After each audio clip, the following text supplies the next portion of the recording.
One, two, three.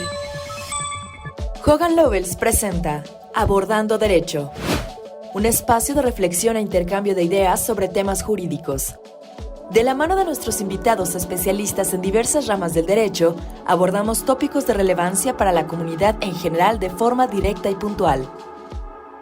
Bienvenidos y preparados. En este podcast vamos abordando derecho. La situación de emergencia sanitaria a nivel global y los bruscos cambios regulatorios experimentados en México en los últimos 3 años pusieron a prueba los protocolos con los que contaban las empresas, obligándolos a reaccionar de forma inmediata. Estos tiempos de incertidumbre se vivieron de manera distinta según el sector de cada empresa, y aunque presentaron retos importantes, también permitieron medir la capacidad para mitigar contingencias y transitar hacia mejores prácticas. En este episodio, Brenda Bjorkis, Legal Manager de Ford Motor Company, comparte con Alejandro García González, socio de Hogan Lovells y conductor del podcast, cómo se vivieron estos tiempos en el sector automotriz y la forma en que la industria se ha adaptado a las nuevas exigencias legales y empresariales. ¿Qué tal? Bienvenidas y bienvenidos a un nuevo episodio de nuestro podcast Abordando Derecho. El día de hoy tenemos una invitada de lujo. Ella es Brenda Bjorkis. Brenda es abogada por la Universidad Nacional Autónoma de México. También es licenciada en interpretación y traducción de idiomas y pues tiene estudios de posgrado, también en Derecho Estadounidense por el Instituto de Investigaciones Jurídicas de la UNAM. Y bueno, pues Brenda actualmente funge como Legal Manager para Ford Motor Company. La idea de hoy es platicar un poquito acerca de la industria automotriz en nuestro país.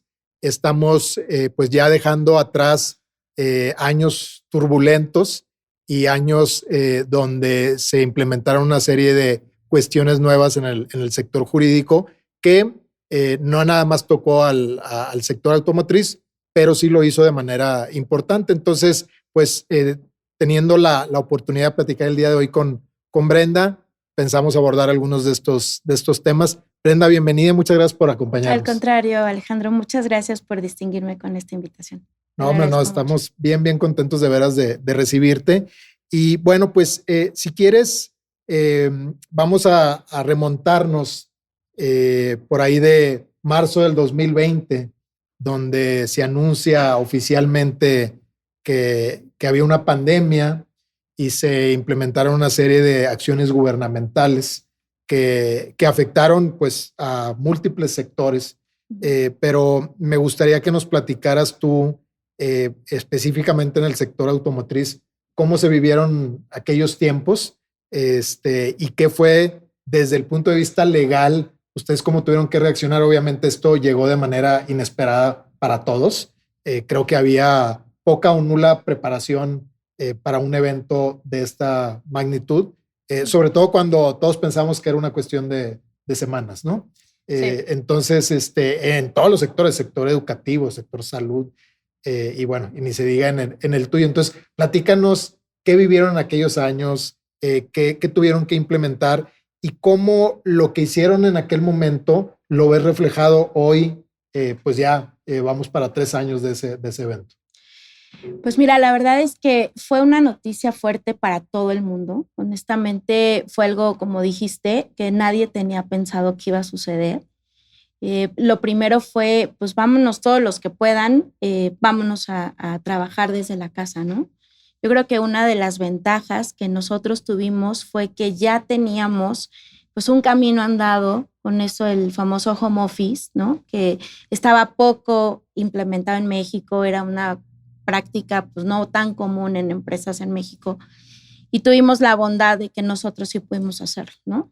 Pero entonces venía la preocupación de qué iba a pasar con la manufactura, qué iba a pasar en las plantas, y bueno, afortunadamente que para nosotros, que el gobierno emitió el decreto en el que pues la manufactura se consideró como una actividad esencial, y eso a pesar de trabajar con plantillas de personal reducido, con muchas más medidas de higiene, de salud, de salubridad en las plantas y en las oficinas, pues bueno, pudimos salir adelante con esto, ¿no?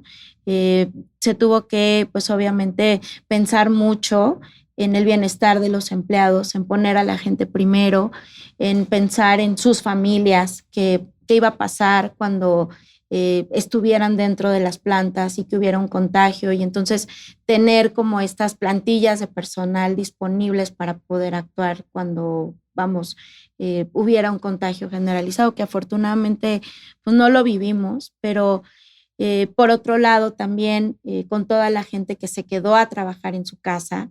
Entonces surgen nuevas interpretaciones de la ley, por ejemplo, si era un riesgo de trabajo o no, que estuvieras haciendo home office y luego te resbalas en la cocina, ¿no? Por ejemplo, y entonces, pues ahí, por ejemplo, tuvimos que entrar a la interpretación y al detalle de la norma y decir, bueno, si su trabajo era como chef, a lo mejor preparando comida que ahora después de la pandemia tenían que entregar a domicilio, por ejemplo, que digo, no era el caso de nosotros, pero hacia eso nos llevó a interpretar la norma, ¿no? Entonces, si tu trabajo estaba directamente vinculado con el accidente que había sufrido, bueno, pues entonces sí se interpretaba como tal, ¿no? Sí fue un reto importante. También, pues obviamente, implementar medidas de salud dentro de los edificios, dentro de los facilities. Y bueno, después de ello, y ahora que ya estamos de regreso en una normalidad, digamos, dentro de lo que cabe después de la pandemia, pues se adoptaron muchas medidas, ¿no? O sea, hubo muchas cosas que ya llegaron para quedarse, ¿no? Y eso, pues obviamente, nos ha favorecido en general. Sí, creo que al final del día quedaron buenas cosas, particularmente en la forma de trabajar, en las políticas que creo que generan beneficios para los empleados, para los miembros de la organización. Sí. Y bueno, pues eso al final del día redunda en un beneficio para la compañía. Platícame un poquito, Brenda, al igual que ustedes, en nuestro despacho, pues tenemos presencia en distintas jurisdicciones y desde el punto de vista legal, pues los gobiernos no tuvieron exactamente el mismo approach hacia este tema, ¿no? Algunos fueron muy restrictivos, otros no tanto, etcétera. Entonces era difícil como establecer reglas que aplicaran a todo el mundo, a las distintas jurisdicciones. Sí. ¿Ustedes vivieron algo así donde, pues, obviamente trataron de implementar las mejores prácticas y a lo mejor tomaban buenas prácticas de otros lados, etcétera, pero vamos a decir tropicalizadas a México? Sí, 100%. La verdad es que siempre lo que buscábamos era el bienestar de los empleados, o sea, salvaguardar su seguridad, la salud de los empleados, de sus familias, ¿no? Entonces, pues sí, tuvimos que empezar a implementar juntas regulares globales con miembros de diferentes países donde precisamente expusiéramos ciertas mejores prácticas. Y fíjate que fue muy importante cuando pudimos alcanzar el punto en el que otros países que iban más adelantados en el efecto de la pandemia hasta que nos alcanzó, pero ya estaban más experimentados. Uh-huh. Y eso a nosotros creo que nos dio una ventaja de poder ver a futuro, o sea, de ver el futuro, ¿no? De alguna manera, sí. Y anticiparnos con las políticas que se implementaron. Fíjate qué padre comentario en el sentido, porque pues sí, justamente ya sabías que venía, sí, y podías anticiparte. Brenda, muchas gracias. En una industria como la de ustedes, en la industria automotriz, donde pues reciben insumos de muchas partes del mundo para armar, para ensamblar unidades y luego comercializarlas, pues se presentan ciertos riesgos naturales en el traslado de los bienes, los equipos, las herramientas, etcétera, y que bueno, pues ese efecto se vivió justamente con la pandemia, ¿no? Donde pues la cadena de suministro se vio afectada. ¿Cómo le hicieron ustedes justamente también para transitar por ese momento difícil, complicado, para sortear todos estos retos que suponía las afectaciones en la cadena de suministro? Mira, principalmente pues fue una organización muy importante, bueno, en realidad una colaboración muy importante de todas las áreas y coordinación con todos los mercados, ¿no? Al final, pues obviamente esto afectó a toda la industria, no nada más a una empresa, como decías ahorita. Y bueno, obviamente lo que a nosotros nos benefició en gran medida fue, pues sobre todo esta coordinación entre los equipos, anticipar, saber, vamos, de qué manera iban a afectarse la cadena de suministro, las líneas de producción. Yo creo que es bien importante el conocimiento de la operación, ¿no?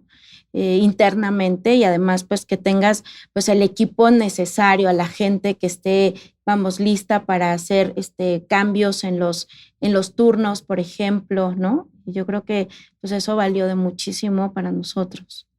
Oye, Brenda, y por ejemplo, pues hablando de lo positivo que dejó este periodo y de algunas enseñanzas, ustedes y en general la industria automotriz, adviertes tú que implementaron ciertos cambios para poder reaccionar ante un evento así de esta magnitud. Uh-huh.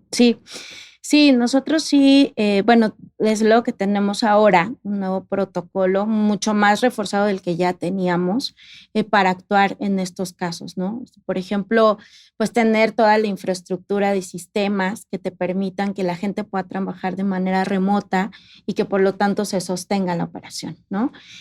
También en términos de salud, por ejemplo, trabajamos mucho de la mano con el servicio médico, que está anticipándose a ver qué es lo que viene, cómo hay que cuidar a la gente, qué medidas de higiene debemos de tener, si la distancia entre las estaciones de trabajo, por ejemplo, de pronto tenías estaciones de trabajo contiguas, ¿no? Seguidas una tras otra, y entonces ponías 2 taches y ahí no te puedes sentar, y luego palomita y verde, y ahí sí te podías sentar, ¿no? Entonces, que también creo que fue mucho la cultura de empezar a hacer eso, ¿no? Yo creo que sí es un reto cultural muy importante, y sobre todo para nosotros, que todos los latinos somos como de contacto, de estar cerca, de que llego y te abrazo, y, ¿no? Y nos saludamos de beso, y a lo mejor para otras culturas no fue un reto tan importante como para nosotros, pero sí fue mucho de,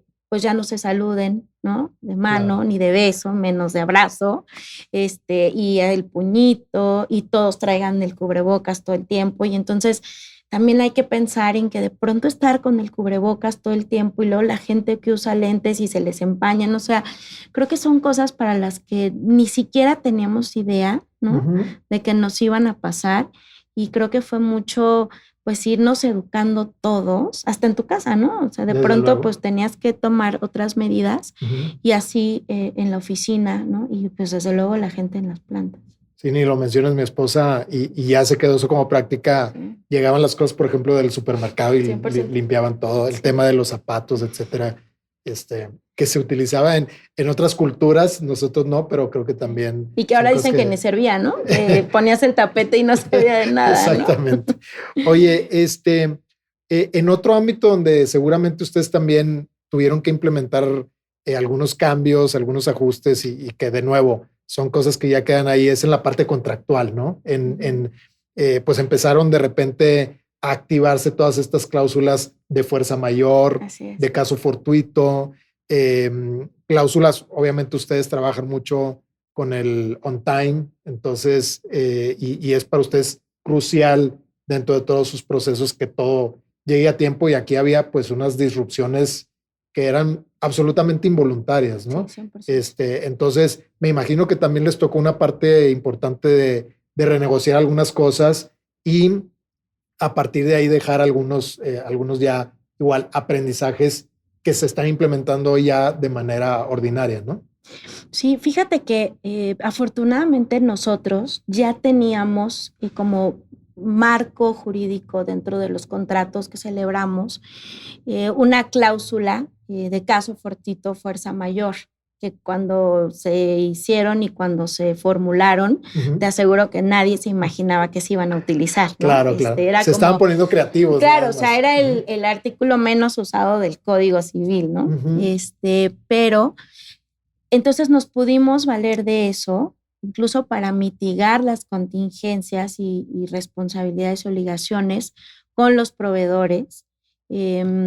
También, obviamente, pues a partir de ahí ya nos quedamos con la práctica, vamos, ya son parte del clausulado inamovible, como si te dijera la cláusula de confidencialidad, ¿no? Claro. O sea, a lo mejor antes tenías contratos que no lo tenían Ujú. y hoy es como básico, ¿no? Sí, o sea, sí, básico sí. 1, porque ya sabemos que sí pasa, Ujú. ¿no? Lo que pensábamos que nunca, siempre sí pasa, ¿no? Entonces, sí, efectivamente, nosotros nos tuvimos que ir ahí y, por ejemplo, incluso a renegociar, incluso arrendamientos, ¿no? O sea, ¿qué pasa con el edificio en el que todos trabajábamos de lunes a viernes y de pronto estaba desocupado? Ujú. Pues obviamente tuvimos que ir a renegociar y además en el mercado inmobiliario hubo muchos que estaban totalmente reacios a eso, ¿no? Claro. Los arrendadores Ujú. y bueno, ahí fue donde a nosotros nos tocó, principalmente en uno de los edificios principales que teníamos arrendados, pues empezar a negociar, ¿no? Con los propietarios.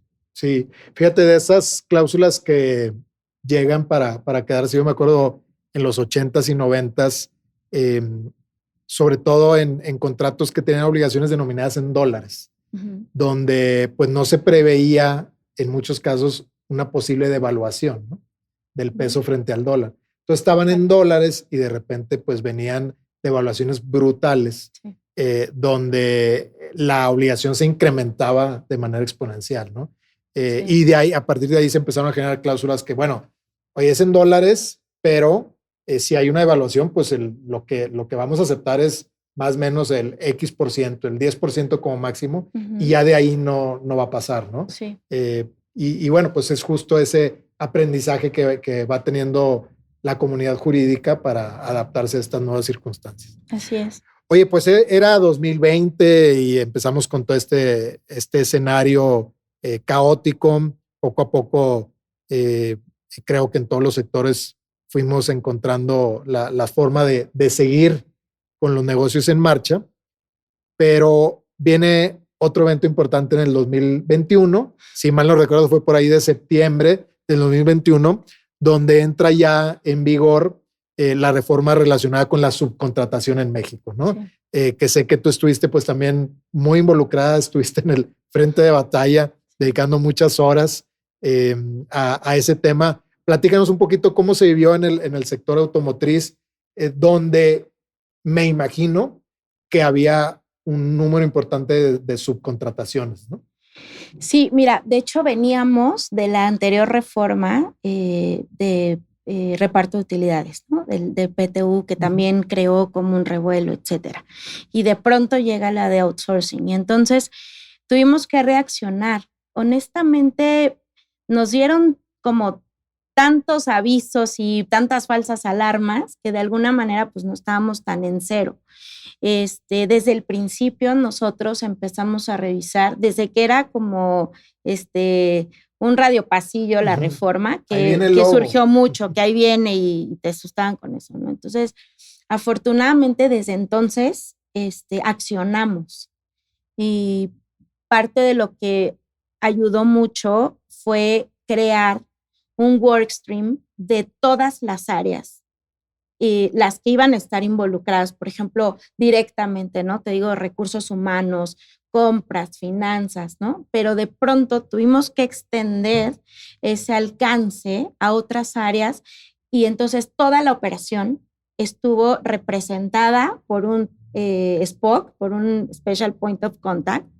Y entonces lo que hicimos fue, ok, viene esto, aunque fuera un primer proyecto, ¿no? Que después se fue modificando hasta que llegó el de abril, pero vamos, teníamos que anticiparnos por si la reforma salía como en ese proyecto. Y luego resulta que medio que lo cambiaron y entonces ajustate al otro proyecto. Pero fue un trabajo muy interesante en el que todo mundo participó y dijo, sí, yo tengo a tal y tal y tal persona. Y entonces empezamos a desarrollar. Y la verdad es que siempre lo hicimos de la mano de Hogan Lovells, aprovechando que estoy platicando contigo, viene a la mente eso, porque honestamente todos estábamos pues muy nuevos en ese sentido, porque vamos, desde hace muchos años que sí se usaba y se permitía la subcontratación en México. Pero entonces empezamos a trabajar en conjunto. Tu pregunta concretamente a qué hizo la industria automotriz, pues la verdad es que nos sumamos a las conversaciones de las cámaras a través de la representación pues de las asociaciones, etcétera, para saber, para identificar cuál era el riesgo y de qué tamaño, ¿no? venía el impacto.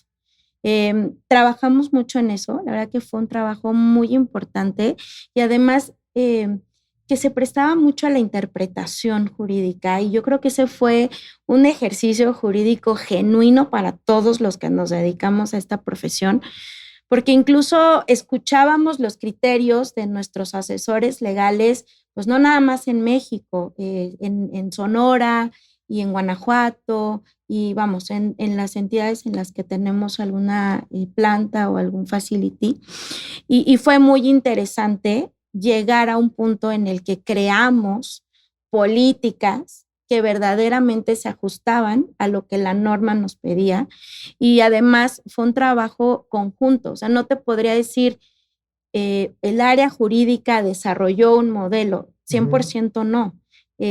Ese modelo o esa política que se creó fue totalmente alimentada por las áreas operativas que hicieron como esa gimnasia entre todos, ¿no? Esa sinergia entre todos los equipos. Sí, había necesidad de hacer políticas integrales para verdaderamente pues estar al día, ¿no? Con la reforma. Así es. Y que además pues hoy lo sabemos, pues es una reforma que las autoridades se tomaron bastante en serio y que están ejerciendo sus facultades. Entonces, pues sí, era bien importante prepararse, ajustar lo que hubiera que ajustar para estar al día. Pero bueno, pues es un cambio que se vivió legal cuando estábamos todavía transitando en tiempos inciertos, ¿no? En el panorama global. Vamos, Brenda, si quieres hacer una pequeña pausa y regresamos muy rápido. Abordando Derecho. Gracias por seguir aquí con nosotros, seguir acompañándonos. Estamos platicando con Brenda Bjurkis, Legal Manager de Ford Motor Company. Y bueno, pues estamos encantados de tenerte, Brenda. Nuevamente, muchas gracias. Y pues acostumbramos aquí en el podcast tratar de salirnos un poquito del tema y platicar con nuestras invitadas, nuestros invitados acerca de algo que les guste, que les apasione. En general, algo que pueda acercarlos a ustedes con la audiencia. Entonces, si no tienes inconveniente, me gustaría preguntarte primero, pues acerca de algo que yo sé que te apasiona, que es el estudio. No por nada tienes 2 carreras. Eso ya de entrada te habla de alguien apasionado por el estudio, pero pues yo sé que siempre estás capacitándote, siempre estás buscando nuevos lugares, nuevos retos académicos, no solo profesionales, y que bueno, al final del día te nutren como profesionista. Platícanos un poquito qué has hecho en fechas recientes, qué estudios has tomado, por qué decidiste particularmente esos programas que cursaste. Bueno, la verdad es que siempre ha sido como una pasión y siempre, ¿sabes qué? Cuando a veces estoy en tiempos difíciles, entonces me refugio en algo, por ejemplo, que entro a un curso, que leo un libro, o sea, son cosas que me gusta mucho hacer. Lo disfruto, o sea, no es como, ¡ay, otra vez, ahí voy a la escuela! No, al contrario, la verdad es que para mí estoy encantada, disfruto mucho, para mí es un honor estar en el pupitre sentada, escuchando a los profesores. Eso en particular me apasiona muchísimo. Recientemente, el año pasado, estuve en un programa muy lindo de la Universidad de la UNAM, en la representación en Boston. Y entonces estuvo padrísimo porque hicimos un recorrido por la ciudad, por la corte local, por la corte estatal. Tuvimos acceso a las salas que generalmente pues no tienes acceso más que cuando tienes un asunto que litigar o eres parte de la controversia. Eso la verdad es que me nutrió mucho porque te abre el panorama, ¿sabes? Te abre mucho las fronteras, te abre mucho incluso escuchar qué piensan pues en otros países, por ejemplo en Estados Unidos. En el 2015 estuve en un programa de derecho, en un diplomado de derecho corporativo en la Universidad de Cantabria en España, y fíjate que ahí estuvo mucho más enfocado a derechos del consumidor. Entonces, que también he visto que después de todos los años, de pronto me cae el 20 y digo, es que esto yo ya lo había visto hace X, 3 o 10 años, ¿no? La verdad es que últimamente eso es en lo que me he enfocado. Obviamente tengo que dividirme y el segundo turno con los hijos no está nada fácil, pero es eso, ¿no? O sea, a mí siempre me gusta estar, pues mucho dedicada. Me gusta mucho, me apasiona. Qué padre, ¿no? Pues sin duda, y más en una profesión como la nuestra, donde tienes que estar constantemente capacitándote, actualizándote.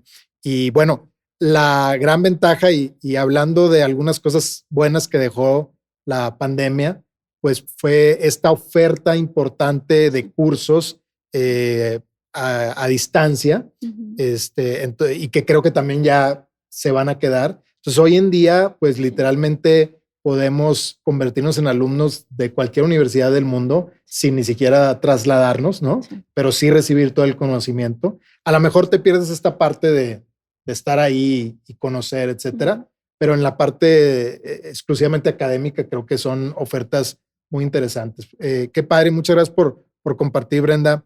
Y bueno, ahora voy a tener un atrevimiento porque hay una no anécdota, sino algo que me gustaría que tú compartieras un poquito de tu familia. Sé que tu padre fue, entiendo, primer violín del Mariachi Vargas de Tecatitlán. Sí. Y bueno, pues tú provienes de una familia de músicos. Platícanos un poquito de esa experiencia, qué es lo que tú veías de chiquita, cómo te tocó crecer en ese ambiente y a lo que se dedicaba tu padre. Pues mira, la verdad es que fue una historia muy bonita y a la vez fue muy retadora, ¿no? Porque pues mi papá viajaba mucho, a mí me tocó incluso ir al Teatro de la Ciudad cuando tocaban, yo tenía, no sé, a lo mejor 8 o 10 años, y entonces me tocaba ver a mi papá tocando en el teatro y la verdad es que pues me latía el corazón, ¿no? O sea, honestamente creo que pues fue una experiencia muy bonita, muy poco regular, somos pocos, y yo me jacto y estoy muy orgullosa de que pues nosotros vivimos de la música, ¿no? Al final de cuentas, el legado de mi papá pues siempre fue el estudio, porque además mi papá estudiaba todo el tiempo. Siempre estaba ahí ensayando con su violín, después con el piano y bueno, honestamente era una dinámica familiar a lo mejor poco común, porque como mi papá viajaba tanto, la verdad es que sin mi mamá, pues no hubiera sucedido, ¿no? Uh-huh. Ella fue la que siempre se quedó de soporte con nosotros, siempre, pues todo el tiempo 24/7 encargada de nosotros.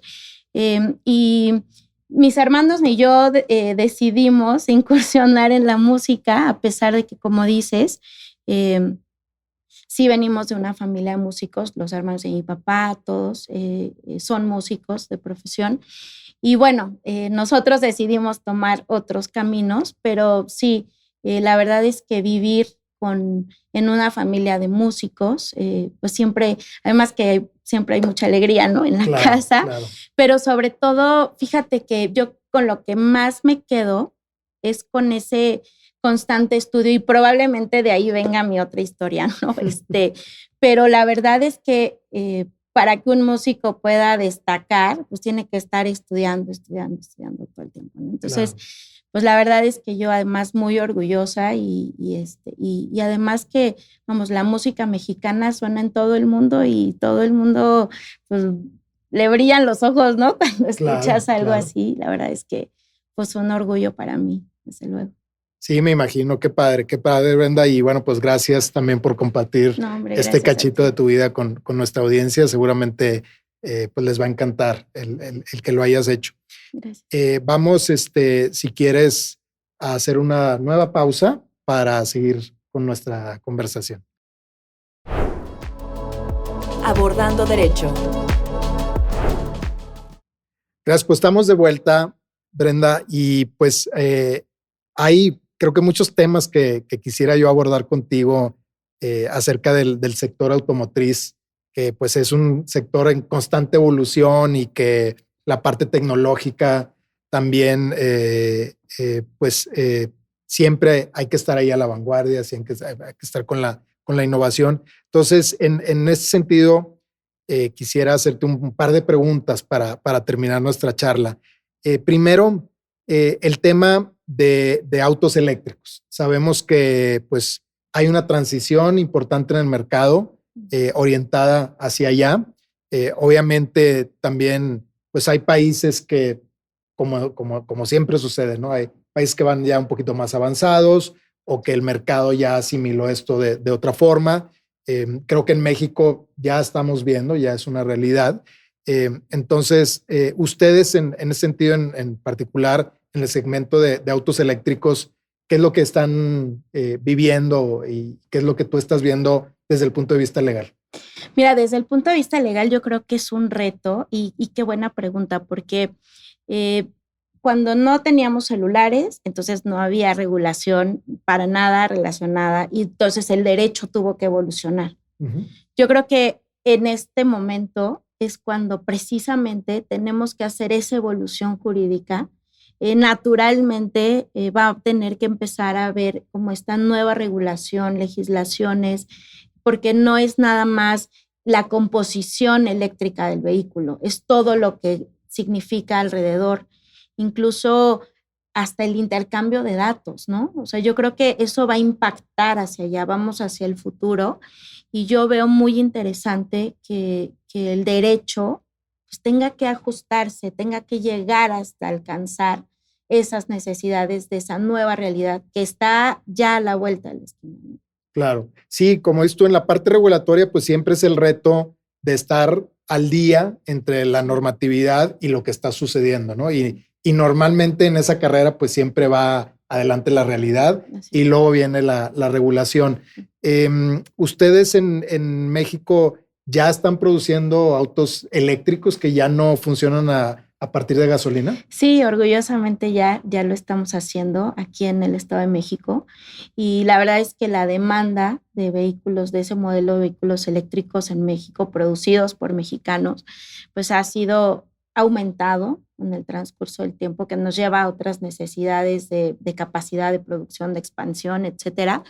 Y sí, la verdad es que nosotros pues ya estamos ahí, ya estamos trabajando en ello y bueno, es parte pues del esfuerzo que está haciendo la compañía en México, de la inversión importantísima que seguramente pues habrás escuchado en medios, ¿no? De un gran centro de investigación de ingeniería aquí también en el Estado de México y que eso además apoya al desarrollo de la ingeniería en México y entonces nosotros como soporte legal, uh-huh. Que tú sabes que el abogado abre y cierra la puerta, ¿no? Uh-huh. O sea, al final de cuentas nosotros tenemos que estar ahí. Uh-huh. La verdad es que ha significado un reto muy importante y muy positivo en general para toda la industria en México. Sí, totalmente. Y bueno, como es tú, los retos de los automóviles eléctricos, pues no nada más es producirlos y venderlos, sino ya una vez que están rodando, viene una serie de retos desde los lugares mismos donde se pueden cargar, desde la autonomía que tienen, que cada vez son más autónomos y cada vez alcanzan mayores distancias, pero bueno, no deja de ser un reto, ¿no? No, incluso ahorita se me está viniendo a la mente, por ejemplo, la infraestructura en tu casa. Por más que te puedas comprar un vehículo eléctrico, sí, pero también tienes que ver que tengas una infraestructura y que no le vayas a quemar el refri al vecino, ¿no? Es correcto. Entonces, creo que eso es algo muy importante que probablemente no se había visto. Incluso a lo mejor ves ahora los cargadores, es que ya son una realidad, porque ya los veías en los centros comerciales, por ejemplo. Pues, ¿qué tal ahora que ya los empieces a ver en las casas de los vecinos? Cosa Así que es. ya va a suceder. Sí. E incluso que empieces a ver las electrolineras, ¿no? Que también es un tema que hemos trabajado mucho de ver hacia el futuro. O sea, sí, ¿dónde vas a poner una electrolinera? ¿Qué tiene que haber? ¿Qué tienes que revisar de la infraestructura eléctrica? Y eso es un tema sumamente interesante y que abre la puerta de un mundo totalmente infinito y desconocido, ¿no? Sí, totalmente. Platicamos en otro de nuestros episodios del podcast justamente acerca de la suficiencia energética y bueno, pues el incremento en la demanda que generará pues que ya el parque vehicular sea de autos eléctricos, pues es algo que se tiene que considerar, ¿no? Como 100%. Dices tú, pues va a haber que sustituir gasolineras por electrolineras, que está bien padre el término, no lo había escuchado. Sí. Pero bueno, pues eso va a suponer mayor carga, mayor demanda, concentración, etcétera. Entonces, pues hay retos ahí desde el punto de vista no solo operativos, sino legales, ¿no? Para nosotros los abogados. Oye, y también conectando con otro de nuestros episodios donde platicamos acerca de la red 5G, de la nueva generación para telefonía celular, que bueno, va a permitir, entre muchas otras cosas, mayor conectividad entre dispositivos, ¿no? Digitales. Y bueno, se habla de los autos inteligentes que están conectados con la ciudad y con los parquímetros, con los semáforos, con una serie de cuestiones que, bueno, pues sin duda van a generar grandes beneficios para la comunidad. ¿Tú qué es lo que estás viendo en el sector automotriz mexicano rumbo a esa también transición de la conectividad de los automóviles? Mira, yo creo que, sin afán de ser tan repetitiva en lo mismo, pero pues el reto ahí está, ¿no? Y sí, como dices, o sea, al final de cuentas, por ejemplo, la transferencia de datos va a ser un tema, o es ya un tema que se tiene que revisar a conciencia y a detalle, ¿no?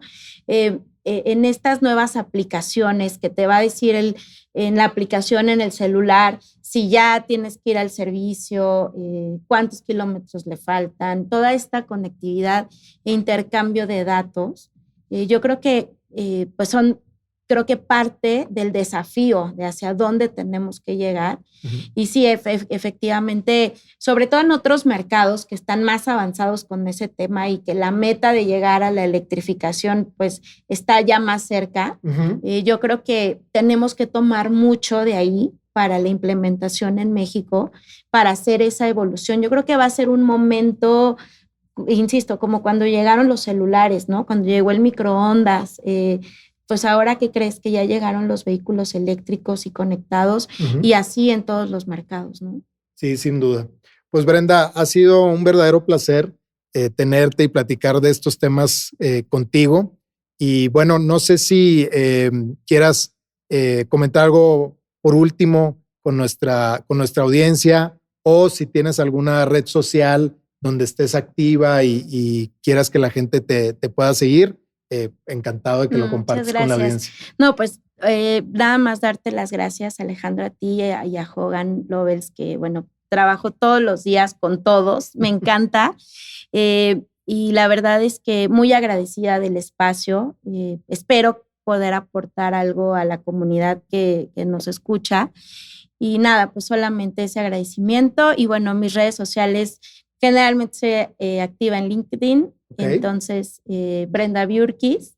Y bueno, pues me encanta participar en este foro. Muchísimas gracias. No, gracias a ti de nuevo. Y bueno, a toda nuestra audiencia, gracias por seguirnos en un episodio más. Y bueno, pronto estaremos con ustedes. Hasta luego. 2, 3. Gracias por acompañarnos en este episodio Abordando Derecho. Los invitamos a suscribirse y seguir nuestro podcast en su plataforma de preferencia. Nos escuchamos en el próximo episodio. También nos pueden encontrar en nuestra página web hoganlovells.com, en Twitter como Hogan Lovells Next y en LinkedIn como Hogan Lovells México. Hasta pronto.